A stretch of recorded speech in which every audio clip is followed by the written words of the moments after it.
August 12th, 2020. What is what are cover crops? Well, cover crops are seeds that are planted in masse for several reasons that benefit the soil and or local environment. Most often cover crops are grown by farmers in rotation with their cash crops to protect and rejuvenate the soil, a practice that goes back centuries. Evidence of cover crops use can be found in different times and places throughout history. Native Americans had a system of agriculture called the Three Sisters, which I think a lot of people know about, that utilized cover crop properties of beans, squash, and corn by planting them together, cycling nutrients through the soil, creating the synergy between the crops.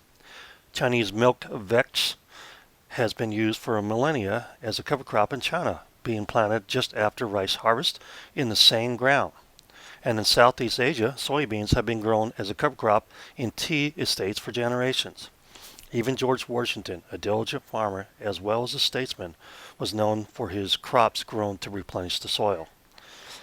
These various examples throughout history and around the world illustrate to us the various benefits of the uses of cover crops. They attract pollinators, promote erosion control, preserve moisture, and suppress weeds when growing. When cover crops are mowed down to decay, nutrients are cycled back into the soil, which subsequent vegetable crops profit from. Cover crops return nitrogen to the soil, but most notably through a process called nitrogen fixing, where the plants convert the nitrogen from the air into the soil. In a traditional agriculture, the practice of growing cover crops has changed a little over centuries. Today's fertilizers have overshadowed the use of cover crops, but they are making a comeback as the large-scale growers are experiencing firsthand how growing cover crops not only keeps the soil healthy and organic, but cuts down on the reliance of pesticides. Like mustards. Mustards abate pest. Although the practice of growing cover crops can seem complicated, one just needs to become familiar with the basic seed types and their roles in the soil health. Legumes: alfalfa, clover, chickpeas, also known as garbanzo, soybean, and pea. Plants in this family of legumes are primarily nitrogen fixers of the cover crop world. So in other words, if you grow alfalfa, clover, chickpeas, soybeans, and peas, they actually put nitrogen back into the soil. While the other seed types return nitrogen through decaying matter, legumes convert nitrogen from the air and return it to the soil with the aid of rhizobia bacteria. Legumes properly require inoculation before planting, an easy process to ensure germination. Grains and grasses: wheat, rye, and triticale. Grains cover crops are great protectors of soil while also scavenging for nitrogen and potassium, a terrific organic matter producer. The very same seed for making wheat flour, hard red wheat, is a fantastic biomass producer. Brassicas, radish, and mustards. Not all brassicas work as a cover crops, but mustards and radishes do. They help significantly to control pests because they contain a higher amount of glufosinate and other brassicas, a chemical compound that wards off harmful insects. So if you're having problems with harmful insects, plant some mustards and radishes around your plants. When the plant cells are ruptured, the plant releases the glufosinate. Mustards and radishes are known for their rapid fall growth, which makes them ideal weed suppressors.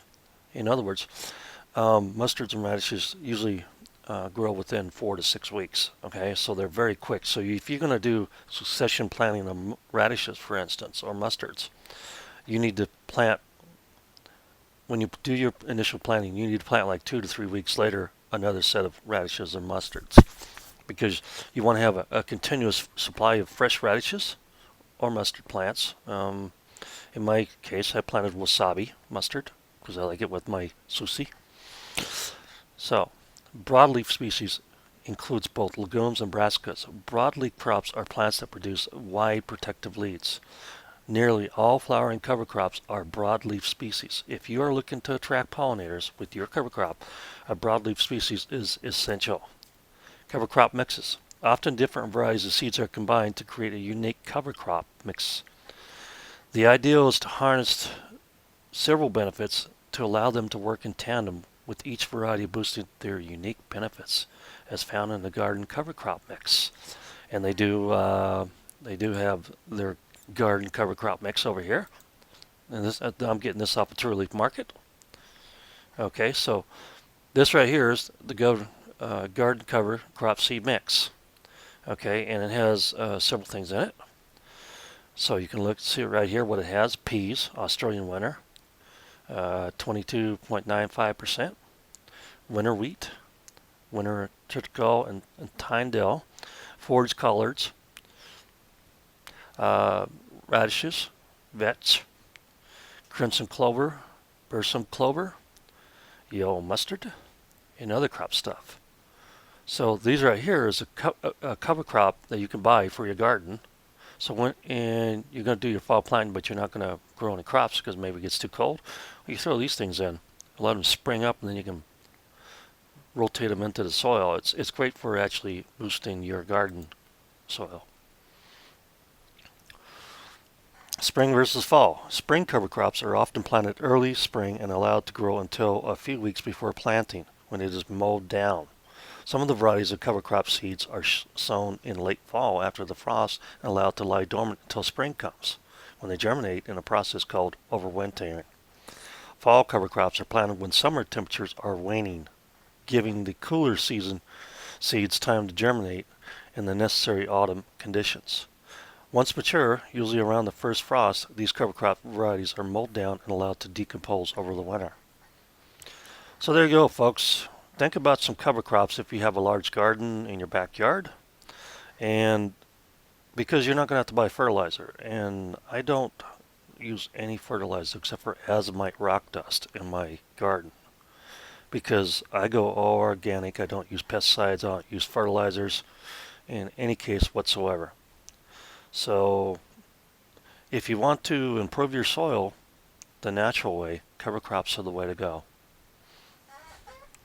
Thanks for watching. Hit the like and subscribe down below and leave a comment. And always glad to see you come back to Drops Family Garden.